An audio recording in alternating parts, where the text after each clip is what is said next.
ভারতের আগরতলায় বাংলাদেশি হাইকমিশনে হামলা ও পতাকায় অগ্নিসংযোগের ঘটনায় বিক্ষুব্ধ বাংলাদেশ। সোমবার রাত থেকে এই বিষয়ে ফেসবুক সহ অন্যান্য সামাজিক যোগাযোগ মাধ্যমে সরব হয়ে উঠেছে বাংলাদেশিরা। অনেকেই তীব্র নিন্দা ও ক্ষোভ প্রকাশ করেছেন। এই হামলার ঘটনাকে নেক্কারজনক আখ্যা দিয়ে ফেসবুকে পোস্ট করেছেন আইন উপদেষ্টা আসিফ নজরুলও। ফেসবুক পোস্টে আইন উপদেষ্টা লিখেছেন, আজকে ভারতের আগরতলায় বাংলাদেশের সহকারী হাই কমিশন তছনছ করা হয়েছে। বাংলাদেশের পতাকায় অগ্নিসংযোগ করা হয়েছে। হিন্দু সংঘর্ষ সমিতি নামে একটি সংগঠনের সদস্যরা এই নেক্কারজনক ঘটনা ঘটিয়েছে। প্রশ্ন করি, এই ঘটনা মুসলিম সংঘর্ষ সমিতি নামের কোনো সংগঠন বাংলাদেশে করলে কেমন আক্রমণাত্মক প্রচারণায় মেতে উঠত ভারত।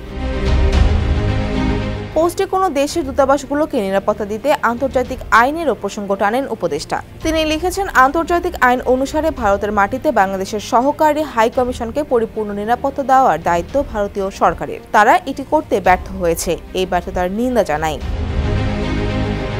এদিকে বাংলাদেশ নিয়ে পশ্চিমবঙ্গের মুখ্যমন্ত্রী মমতা বন্দ্যোপাধ্যায়ের বক্তব্যের কথা উল্লেখ করেছেন উপদেষ্টা। এই বিষয়ে তিনি লিখেছেন, নিন্দা জানাই পশ্চিমবঙ্গের মুখ্যমন্ত্রী মমতার মন্তব্যে। ভারতের বিভিন্ন অঞ্চলে যা ঘটে সংখ্যালঘু ও দলিত সম্প্রদায়ের উপর, এর জন্য বরং উল্টো ভারতের এবং মমতার লজ্জিত হওয়া উচিত। শিয়া বাটার ও ভিটামিন ই সমৃদ্ধ lily glam beauty soap. Lily, always beautiful. ভারতকে বলি, আমরা সমমর্যাদা আর সমানাধিকার ভিত্তিক বন্ধুত্বে বিশ্বাসী। শেখ হাসিনা সরকারের বিনা ভোটে ক্ষমতায় থাকার লোভে ভারত তোষণ নীতিতে বিশ্বাসী ছিল।